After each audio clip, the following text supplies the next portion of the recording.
Hello and a very warm welcome. To watch video in English, please click the link given in description box. मेरा नाम निधि सेखों है। मैंने ये तीनों books panoramic Indian painting from classes 9 to 12 को author किया है।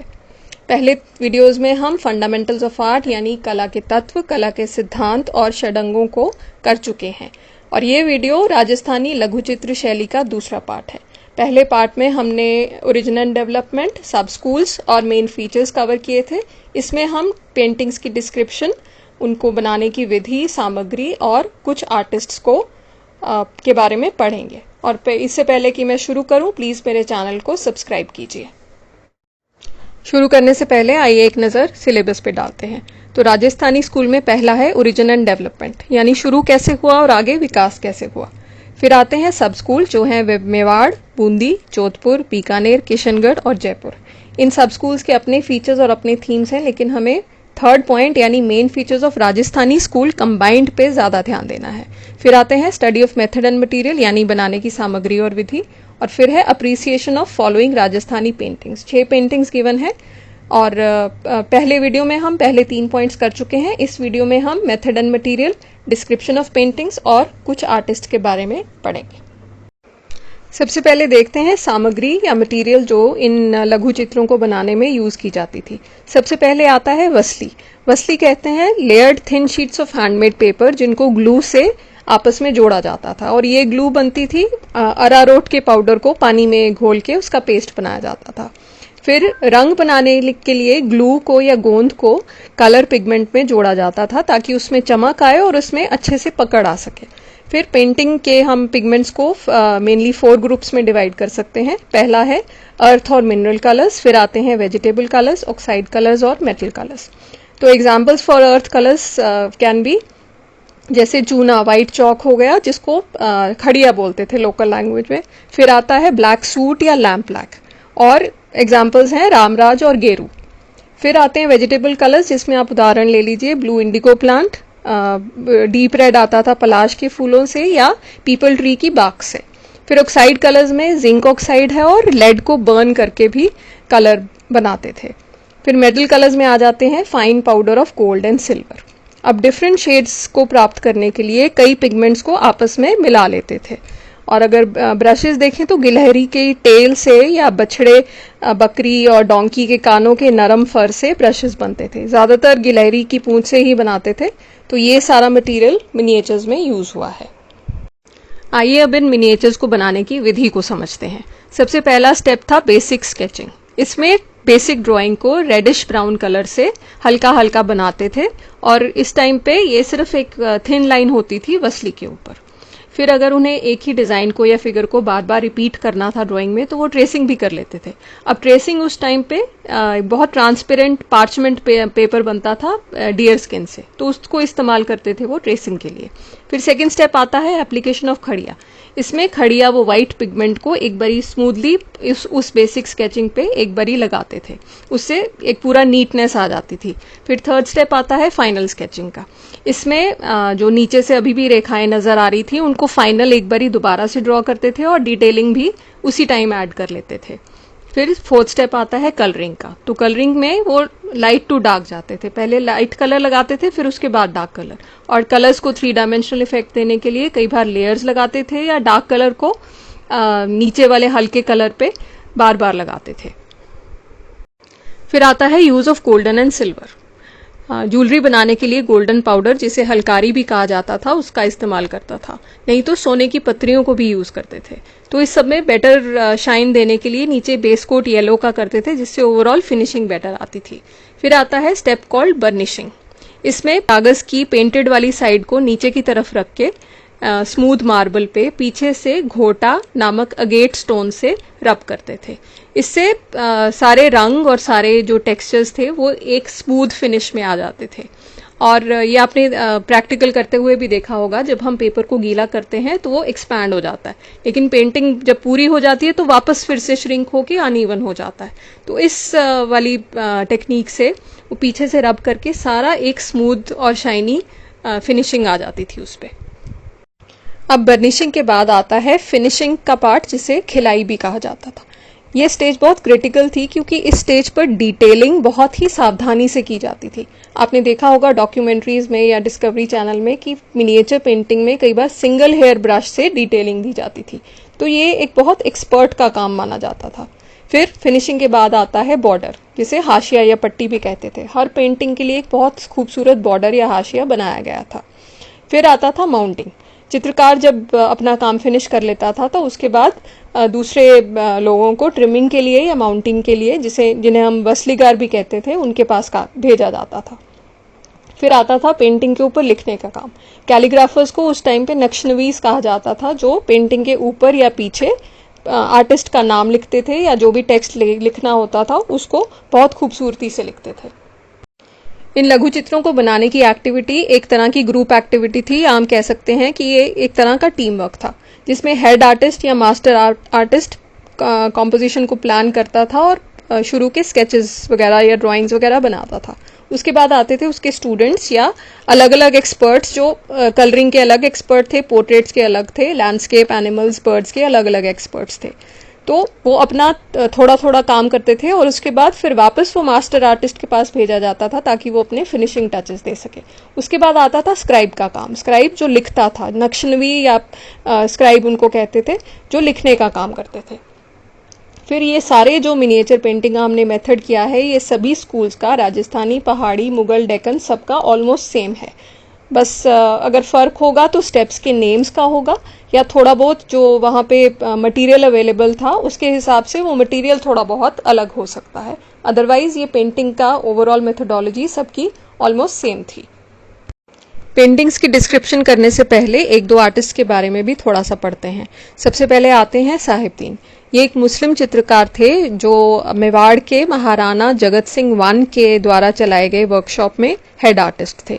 इन्होंने सबसे ज़्यादा फेमस पेंटिंग्स बनाई थी रागमाला सीरीज़ की, जो राग रागिनीज की मानवीय कल्पना यानी कि उनकी पर्सोनिफिकेशंस हैं। और इसके बाद वे मेवाड़ सब स्कूल पे ऑलमोस्ट 30 साल तक काफ़ी फेमस रहे। फिर उन्होंने जयदेव की गीत गोविंद, केशवदास की रसिक प्रिया और रामायण का युद्ध कांड भी बहुत खूबसूरती से चित्रित किया। इस युद्ध कांड में उन्होंने एक एपिसोड, इतना वाइड एपिसोड दिखाया है जिसको उन्होंने एरियल पर्सपेक्टिव यानी ऊपर से दिखाया है।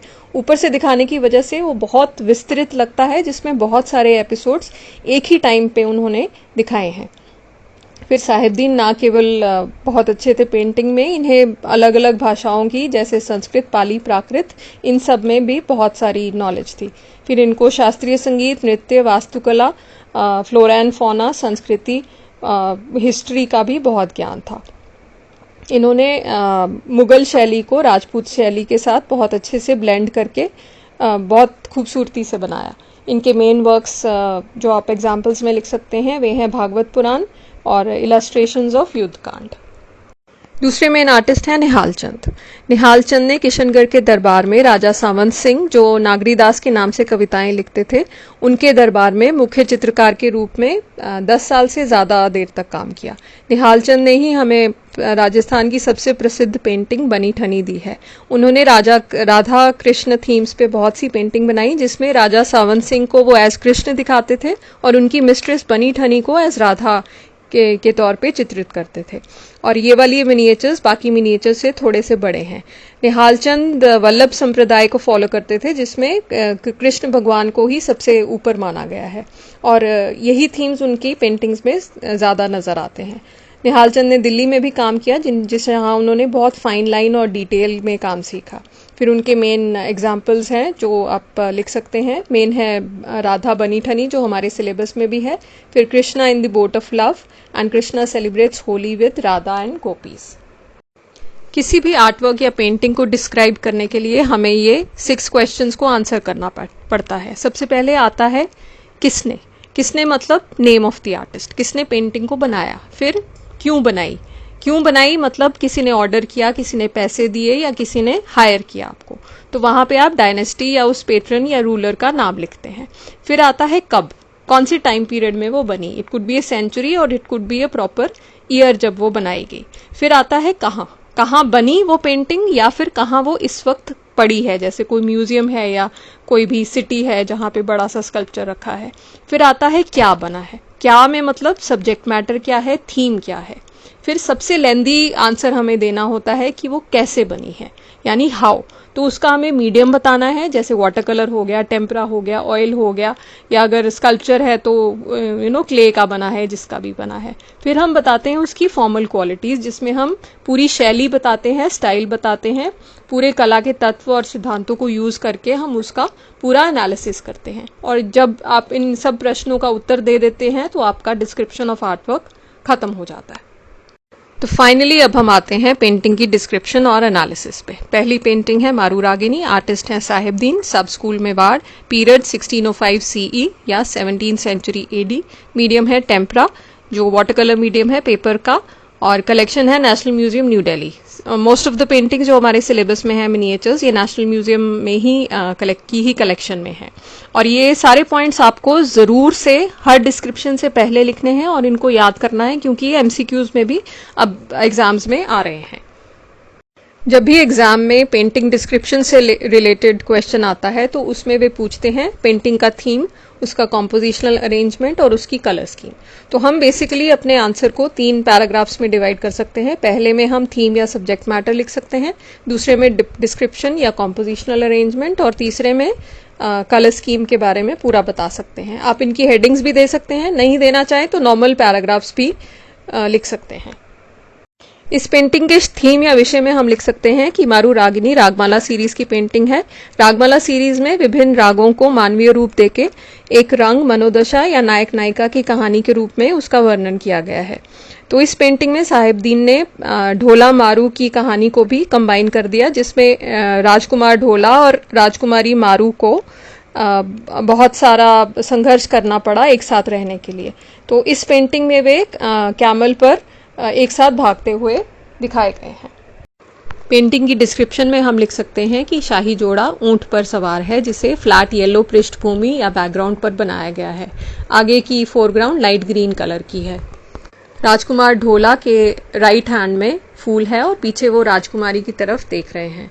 उनके साथ साथ 2 रक्षक भी चल रहे हैं, जिनके राइट हैंड में लाठी और लेफ्ट में तलवार है। इन 2 रक्षकों के आगे एक शिकारी कुत्ता भाग रहा है। ऊंट के आगे भी एक रक्षक है जो ऊंट को डायरेक्शन दे रहा है। शाही जोड़े को बहुत अच्छे से अलंकृत किया गया है और उनका ऊंट भी बहुत अच्छे से सजा हुआ है। चेहरे के भावों को भी बहुत अच्छे से थिन लाइंस में बनाया गया है। पेंटिंग के ऊपर काफी कुछ लिखा है, जिसमें से मारूश्री रागिनी भी लिखा हुआ है। कलर स्कीम में अगर आप नोटिस करें तो प्राइमरी कलर्स हैं, यानी रेड, येलो और ब्लू। थोड़ा वाइट है और बहुत थोड़ा सा आगे लाइट ग्रीन यूज किया गया है। तो इस येलो की वजह से, फ्लैट येलो की वजह से एक डेजर्ट का फील आ रहा है और बाकी कलर्स को बहुत अच्छे से कॉन्ट्रास्ट मिल रहा है। पीछे डार्क ब्लू कलर की आंख बनाने की वजह से पूरा इस शाही जोड़े को प्रभुत्व मिल रहा है और ओवरऑल कॉन्ट्रास्ट भी निकल के आ रहा है। एक और इम्पॉर्टेंट चीज अगर आप देखें तो व्हाइट कलर में ट्रांसपेरेंसी है। तो ये वाली टेक्निक भी बहुत स्किलफुली यूज की गई है। और अगर हम देखें तो ओवरऑल इस रागमाला पेंटिंग में कलाकार ने कुशलता से इस शाही जीवन की झलक दी है।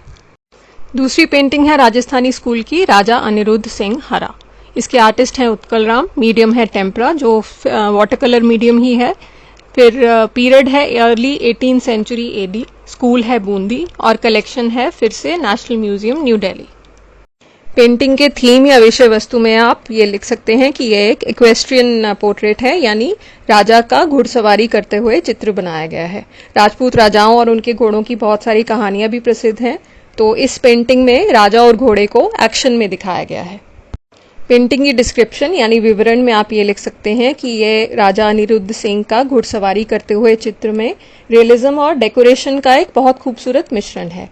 उनका चेहरे को एक चश्मे में बनाया गया है। अब इन लघु चित्रों में ये वर्ड्स या जैसे एक चश्म, 2 चश्म, ये बार बार आते हैं। पहले समझते हैं कि इनका मतलब क्या है। एक चश्म मतलब साइड पोज जिसमें एक ही आंख दिख रही है।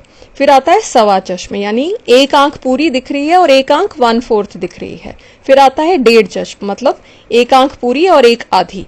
फिर आता है 2 चश्म, यानी फ्रंट पोज है जिसमें दोनों आंखें दिख रही हैं।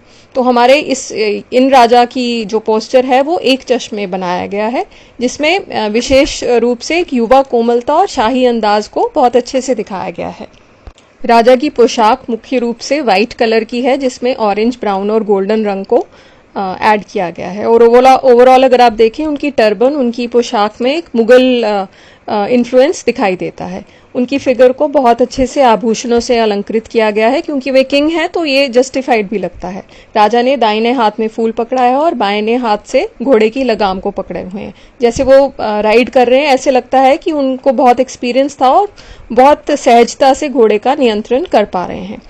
लाल मयान और तलवार के हैंडल में गोल्डन कलर को अच्छे से दिखाया गया है और ऊपर स्ट्राइप्स भी बनी हैं। घोड़े के ऊपर उठे हुए जो खुर हैं और पूंछ भी पीछे को लहरा रही है, क्योंकि इस चित्र में बहुत अच्छे से एक्शन को आर्टिस्ट ने दर्शाया है। अगर आप घोड़े का सिर देखें तो वो शरीर की तुलना में थोड़ा छोटा है, अदरवाइज पूरी ओवरऑल सिंपल तरीके से उसको बनाया गया है। अब आप कलर्स पे आएँ तो पृष्ठभूमि यानी बैकग्राउंड को गहरे काले नीले रंग में बनाया गया है, जिस पर वाइट कलर ऊपर किंग का और हॉर्स का बहुत अच्छे से निकल के आ रहा है।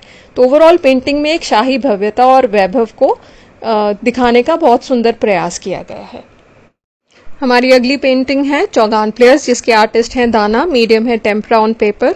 पीरियड है सिरका 18th सेंचुरी एडी। सिरका मतलब एग्जैक्ट डेट नहीं पता, अप्रॉक्सीमेटली बताया गया है। सब स्कूल है जोधपुर और कलेक्शन है national Museum New Delhi. Painting का थीम या विषय वस्तु ऑलरेडी टाइटल में दिया गया है, यानी चौगान प्लेयर्स, जो पोलो का एक इंडियन वर्जन है। इसमें राजकुमारियों को अपनी मेड्स के साथ पोलो खेलते हुए दिखाया गया है। अब आते हैं पेंटिंग की डिस्क्रिप्शन यानी विवरण पे। पेंटिंग के ऊपर के भाग में आमने सामने घोड़ों पर दो राजकुमारियां सवार हैं। अगर आप ध्यान से देखें तो इनका ओवरऑल फिगर और घोड़ों को थोड़ा सा बड़ा बनाया गया है ताकि इनको प्रभुता मिल सके। इनके हाथ में पोलो स्टिक्स हैं जो नीचे लाल गेंद तक पहुंच रही हैं। पेंटिंग के नीचे के भाग में 4 घोड़े हैं जिन पर 4 महिलाएं सवार हैं जो विपरीत दिशा में भाग रही हैं। इनके चेहरे भी पीछे को मुड़े हैं और ऊपर का शरीर भी मुड़ा हुआ है। उनके हाथों में भी पोलो स्टिक है जो नीचे लाल गेंद की तरफ पहुंच रही है। तो सबने इन 6 स्टिक से इस गेंद को घेरा हुआ है, जिसमें पेंटिंग का सेंटर ऑफ इंटरेस्ट यानी कि केंद्र बन रहा है। अगर आपको रेडियल बैलेंस याद हो तो हमने वहाँ पे किया था प्रिंसिपल्स ऑफ आर्ट में कि इस पेंटिंग में पूरा कॉम्पोजिशन सेंटर से रिवॉल्व हो रही है, तो एक तरह का रेडियल बैलेंस है। सभी महिलाओं के माथे ऊंचे हैं और इनके चेहरे प्रोफाइल यानी एक चश्म में बने हैं। फिर इनकी आंखें लंबी हैं जो चेहरे के एज तक खिंची हुई हैं। इन सब का घाघरा या लहंगा उसका बेल शेप का है और घोड़े की पीठ पर फैला हुआ है। इस पे पतली धारियां भी बनी हैं। इन सबके सिर पर ओढ़नी है और जबकि राजकुमारियों ने शाही पगड़ी पहनी हुई है। इन सबके बाल कमर तक आ रहे हैं और इन्होंने जो ड्रेसेस पहनी हैं वो उस टाइम के राजपूत टाइम की हैं और उनको बहुत अच्छे से अलंकृत भी किया गया है। इवन घोड़ों को भी सजाया गया है। अगर आप इस पेंटिंग को डेक्कन स्कूल की पेंटिंग जो प्रिंसेसेस प्लेइंग पोलो है उसके साथ कंपेयर करें तो डेक्कन स्कूल की पेंटिंग में आपको बेटर पर्सपेक्टिव और सेंस ऑफ डेप्थ यानी गहराई का अनुभव होता है। लेकिन ओवरऑल अगर आप देखें रंग योजना, इसमें कलर्स में हार्मनी है, ब्राइट कलर्स हैं जो फ्लैट ग्रीन बैकग्राउंड के ऊपर बहुत अच्छे से निकल के आ रहे हैं। तो हम देखें इन घोड़ों को तो घोड़ों को भी ब्राउन, वाइट और ग्रेज की टोन में कलर किया है। तो इस पेंटिंग में एक शाही अंदाज को उस टाइम की राजपूत महिलाओं के पास टाइम को बहुत ही कलात्मक और निपुण तरीके से बनाया गया है। हमारी अगली पेंटिंग है कृष्णा ऑन स्विंग, जिसके आर्टिस्ट है नूरुद्दीन। सब स्कूल है बीकानेर। मीडियम है फिर से टेम्परा ऑन पेपर और पीरियड 1683 एडी और कलेक्शन है नेशनल म्यूजियम न्यू दिल्ली। इस पेंटिंग का थीम या विषय वस्तु, यह पेंटिंग केशवदास की काव्य रचना रसिक प्रिया पर आधारित है और राधा कृष्ण के स्पिरिचुअल लव यानी आध्यात्मिक प्रेम को दर्शाती है। अब आते हैं डिस्क्रिप्शन या विवरण पे। इस पेंटिंग को 2 भागों में बांटा गया है। ऊपर के पार्ट में बालकनी की सेटिंग है और नीचे के पार्ट में रेत का टीला है और 2 पेड़ नेचुरल सेटिंग में बनाया गया है। तो स्टोरी कहानी इस प्रकार थी। श्री कृष्ण ने गोपी के साथ कुछ टाइम स्पेंड किया जो राधा को बिल्कुल पसंद नहीं आया। फिर नीचे के पार्ट में कृष्णा राधा को मनाने की कोशिश कर रहे हैं एक गोपी की मदद से। ऊपर के पैनल में श्री कृष्ण को झूले पर बैठा हुआ दिखाया गया है। उनके सिर पर मुकुट है, गले में सफेद माला है, कंधों पे ढीला ढाला स्टोल है और ऑरेंज कलर की धोती पहने हुए हैं। उनका ओवरऑल जो ब्लू कम्प्लेक्शन है पूरी कॉम्पोजिशन में हाईलाइट हो रहा है। स्विंग की सीट यानी झूले की सीट हेक्सागोनल है और पीछे उन्होंने कुशन की टेक लगाई हुई है। उनके सामने संभवतः वही गोपी है जिसके साथ उन्होंने टाइम स्पेंड किया। ये बालकनी में बैठी हैं और उन्होंने पारंपरिक घाघरा और चोली पहनी हुई है। उनके सिर पर ट्रांसपेरेंट चुनरी है और वो लाल चटाई पर बैठी हैं। पीठ के पीछे गोल पिलो है और पीछे एक छोटी दीवार है। उनके आगे 2 छोटे पिलर्स हैं और श्री कृष्ण के आसपास 2 मोटे पिलर्स हैं जिससे उनके झूले को एक सपोर्ट मिल रही है। पेंटिंग के नीचे के भाग की अग्रभूमि यानी फोरग्राउंड में राधा और कृष्ण को लाल चटाई पर अलग अलग पेड़ों के नीचे बैठे दिखाया गया है। उनके बीच में एक गोपी हैं जो उनमें सुलह कराने का प्रयास कर रही हैं। कपड़े ऊपर और नीचे दोनों पैनल्स के लगभग एक जैसे हैं, लेकिन नीचे के पैनल में श्री कृष्ण ने पीले रंग की धोती पहनी है। गोपी के घाघरे में हॉरिजॉन्टल स्ट्राइप्स हैं जो एक बहुत पेक्यूलियर फीचर है। नीचे के पैनल की बैकग्राउंड यानी पृष्ठभूमि में एक रेत का टीला है और दोनों फिगर्स श्री कृष्ण और राधा की फिगर्स के पीछे जो पेड़ बनाए हैं उसमें एक एक पत्ती को आउटलाइन किया है, जिसकी वजह से बहुत सुंदर डिटेलिंग निकल के आ रही है। चेहरे एक चश्मे हैं यानी प्रोफाइल में हैं और बहुत कोमल, सुंदर और दिव्य हैं। इस पेंटिंग में आभूषणों को भी बहुत अच्छे से फाइन लाइन से बनाया है। ओवरऑल ब्राइट कलर्स हैं और लाइंस भी बहुत सुंदर और डेलिकेट हैं। तो इस पेंटिंग के द्वारा राधा और कृष्ण के आध्यात्मिक प्रेम को बहुत खूबसूरती से आर्टिस्ट ने दर्शाया है। अब अगली पेंटिंग की तरफ चलते हैं। पेंटिंग का नाम है राधा बनी ठनी। आर्टिस्ट है निहाल चंद। सब स्कूल है किशनगढ़। पीरियड है सिरका 1760 AD। मीडियम है टेम्परा ऑन पेपर और कलेक्शन है नेशनल म्यूजियम न्यू दिल्ली। अब इस पेंटिंग का थीम बहुत इंटरेस्टिंग है। यह राधा का पोर्ट्रेट है और ये राधा किशनगढ़ स्टाइल में राजा सावंत सिंह के राज्य के अंडर बनाई गई। सावंत सिंह संगीत, कविता और चित्रकला के विद्वान थे। कृष्ण के भी भक्त थे और वल्लभ संप्रदाय को फॉलो करते थे। उन्होंने नागरीदास के उपनाम से 50 से भी ज्यादा अधिक पुस्तकें लिखी। उन्हें एक लड़की से प्रेम हो गया जो उनकी स्टेप मदर के पास अटेंडेंट थी। अब ये लड़की का असली नाम नहीं कहीं लिखा हुआ, उसे बनी ठनी कहते थे, जिसका मतलब है जो बहुत अच्छे से बन ठन के रहती हो। ये लड़की भी एक गिफ्टेड कवित्री थी, सिंगर थी और डांसर भी थी। और इन दोनों को आर्टिस्ट्स ने जगह जगह राधा और कृष्ण के रूप में चित्रित किया है। और ये पेंटिंग निहाल चंद ने बनी ठनी से ही इंस्पायर होके राधा के रूप में बनाई, इसीलिए इसे राधा बनी ठनी कहते हैं। अब आते हैं डिस्क्रिप्शन और कलर स्कीम यानी रंग योजना के साथ विवरण पे। ये जरूरी नहीं है कि हर बार इन दोनों को अलग अलग ही लिखें, इनको एक पैराग्राफ में भी आप डाल सकते हैं। तो ये पोर्ट्रेट एक इंडियन आर्ट का स्टाइलाइज्ड वर्जन है। अब स्टाइलाइज्ड का क्या मतलब है, यानी ये पोर्ट्रेट बहुत रियलिस्टिक नहीं है, इसको डेकोरेटिव स्टाइल में बनाया गया है। ये किसी लड़की का हूबहू चित्र नहीं है, बल्कि उसको सजावटी तरीके से बनाया गया है। तो ये जो बनी ठनी है, इसका चेहरा एक चश्म है, लंबा है, नाक भी लंबी और नुकीली और ठोडी भी पॉइंटेड नुकीली है। होंठ उभरे हुए हैं और पतले कटे हुए हैं। उसके आईब्रोज धनुषाकार हैं और थोड़े ऊपर को उठाए गए हैं। माथा भी ऊंचा है और आंखें लंबी हैं और झुकी हुई हैं, इवन पलकों को भी झुकाया है। होंठ पतले और थोड़े घुमावदार से हैं और गर्दन लंबी है। इसके लंबे लहराते बाल कंधे से नीचे कमर तक आ रहे हैं और बालों का एक लट चीक्स पे बहुत खूबसूरती से बनाया गया है, जिससे ओवरऑल ब्यूटी उसकी और एनहांस हो रही है। अपने बाएं हाथ में कमल के उसको बड्स को पकड़ा हुआ है और हाथों पे आलता यानी लाल रंग से हाथों को रंगा है। तो डेलिकेट हाथ उंगलियां और डेलिकेट रोज बर्ड्स एक दूसरे को लोटस बर्ड्स एक दूसरे को कॉम्प्लीमेंट करते नजर आ रहे हैं।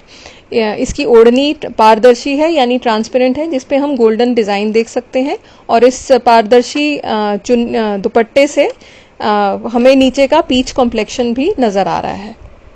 अब क्योंकि ये बनी ठनी है तो उनकी ज्वेलरी यानी आभूषणों को भी आर्टिस्ट ने बहुत डिटेल में बनाया है। ये वाइट पर्ल्स ओवरऑल पूरी पेंटिंग में अच्छे से चमक ला रहे हैं। इन्होंने एक बहुत इलेबोरेट नेक पीस पहना है, नाक में नथ है, झुमके हैं, माथे पर भी माथा पट्टी जैसा अलंकरण है और ओवरऑल वेशभूषा और पोशाक अगर आप देखें तो राजपूत राज परिवारों के रहन सहन को और उस टाइम की वेशभूषा को दर्शाते हैं। ये जितनी भी ज्वेलरी है ओवरऑल बनी ठनी की ब्यूटी को और निखार के दिखा रही है। पृष्ठभूमि यानी बैकग्राउंड गहरे नीले रंग की है, जिसमें राधा के ओवरऑल कलर्स को और अच्छे से निकाला गया है। इसमें भारतीय नारी को कोमल तरीके से दर्शाया है और ये एक आदर्श बन गई, जिसको किशनगढ़ स्कूल का एक बहुत आकर्षक रचना माना गया है। तो निहाल चंद इस पेंटिंग से काफ़ी फेमस हुए और ये किशनगढ़ स्टाइल की काफ़ी फेमस पेंटिंग है। अब आते हैं राजस्थान स्कूल की last painting Bharat meets Ram at Chitrakoot पे। आर्टिस्ट हैं गुम्मन, सब स्कूल है Jaipur, period 18th century AD, medium again tempera on paper and collection is also National Museum New Delhi. इस पेंटिंग का विषय वस्तु या थीम टाइटल में ही दिया है, यानी Bharat meets Ram at Chitrakoot. Painting में रामायण के एक दृश्य को दर्शाया है जब भरत अपनी 3 माताओं और गुरु विश्वामित्र के साथ राम से मिलने चित्रकूट आते हैं। ये एक कंटिन्यूअस नरेशन का सीन है, जिसका अर्थ है कि एक ही दृश्य में विभिन्न प्रसंगों यानी विभिन्न एपिसोड्स को दिखाया गया है। बैकग्राउंड एक ही रहता है, लेकिन आगे फिगर्स चेंज होती हैं, जिससे पूरी की पूरी स्टोरी को नरेट किया है। अब आते हैं पेंटिंग के डिस्क्रिप्शन या विवरण पे। तो इस पेंटिंग में रामायण के अलग अलग एपिसोड्स को दर्शाने के लिए छोटे छोटे ग्रुप्स में टोटल 49 फिगर्स हैं। पेंटिंग के शुरू में लेफ्ट साइड पे 3 मदर्स को 3 राजकुमारों की वाइफ्स के साथ जंगल की ओर आते हुए दिखाया गया है। जैसे ही राम लक्ष्मण सीता इन सबको देखते हैं तो श्रद्धा से झुककर प्रणाम करते हैं। फिर कौशल्या अपने बेटे राम की तरफ दौड़ती हैं और दोनों एक दूसरे के गले मिलते हैं। फिर उसके बाद राम दूसरी दोनों माताएं यानी सुमित्रा और कैकेयी को सम्मानपूर्वक नमन करते हैं। उसके बाद वे 2 ऋषियों के पास बैठे दिखाए हैं। जैसे ऋषि विश्वामित्र दशरथ की मृत्यु की खबर राम को देते हैं तो राम नीचे गिर पड़ते हैं। और इनके पीछे जो खड़े हैं वो सुमंत हैं, जो किंग दशरथ के सारथी थे। फिर उसके बाद लक्ष्मण, भरत, शत्रुघ्न की वाइफ्स के साथ तीनों मदर्स को सीता के साथ बात करते हुए दिखाया गया है। और नीचे लास्ट में राइट में सारी फिगर्स हैं और ये एक तरह का फेयरवेल सीन है, जिसके साथ ये कथा समाप्त होती है। पूरी पेंटिंग को अच्छे से लेबल किया है, लेकिन हमारा काम यहाँ पे सिर्फ इस डिस्क्रिप्शन से खत्म नहीं होता, हमें कलर स्कीम, स्टाइलिस्टिक फीचर्स और पेंटिंग का ओवरऑल इम्पैक्ट भी बताना है। अब इसके लिए हम पेंटिंग में और क्या क्या देख सकते हैं। सबसे आगे हमें छोटी सी पतली सी जल का स्रोत नजर आ रहा है, जो शायद सरयू है, जिसपे रंग बिरंगे कमल के फूल खिले हैं। पेंटिंग के बिल्कुल आगे पेड़ हैं और हट के कुटिया के पीछे भी पेड़ हैं। हट भी ग्रीन कलर में दिखाई है। तो ओवरऑल ये वनवास का सीन इससे जस्टिफाई हो रहा है। लास्ट में जो पीछे थोड़ी सी रॉक्स हैं उनमें पर्शियन इन्फ्लुएंस है। फिर ओवरऑल सीन में एक थोड़ा उदासी का मूड है और थोड़ा सा शायद पुनर्मिलन की आशा का भी मूड है, जो लेकिन नहीं हो पाती। फिर कलर अर्दी हैं और थोड़े से रंगों में ही इसको पूरे सीन को बनाया है। जो वाइट कलर्स हैं, जो रानियों की साड़ियों के वाइट कलर्स हैं, उसकी वजह से पेंटिंग में एक रेपिटेशन क्रिएट हो रहा है, जिसकी वजह से हम एक एपिसोड से दूसरी तरफ की जाके उसको रिलेट कर पा रहे हैं। सिर्फ सीता के ड्रेसेस में थोड़ा सा रेड कलर है, अदरवाइज पेंटिंग में कलर्स काफ़ी अर्दी हैं। फिर श्री राम को गहरे रंग में दिखाया है और उनके सिर के पीछे हेलो या प्रभामंडल है। तो ओवरऑल इस कंटिन्यूअस नरेशन को आर्टिस्ट ने बहुत खूबसूरती से, इतनी फिगर्स होने के बावजूद भी अच्छे से बनाया है। तो अब हमने इस वीडियो में राजस्थान स्कूल की पेंटिंग्स को बनाने की विधि और सामग्री, उसके कुछ आर्टिस्ट्स और पेंटिंग की डिस्क्रिप्शन को अच्छे से समझ लिया है। वीडियो का इंग्लिश वर्जन भी अवेलेबल है, अगर आप देखना चाहें तो डिस्क्रिप्शन में दिए गए लिंक को क्लिक कीजिए। वीडियो को शेयर और सब्सक्राइब भी ज़रूर कीजिए। और अब अंत में कुछ क्वेश्चंस हैं, उन्हें आप आंसर कर सकते हैं, तो मतलब आपको राजस्थानी स्कूल अच्छे से समझ आ गया। तो thank you very much, best wishes to you and good bye.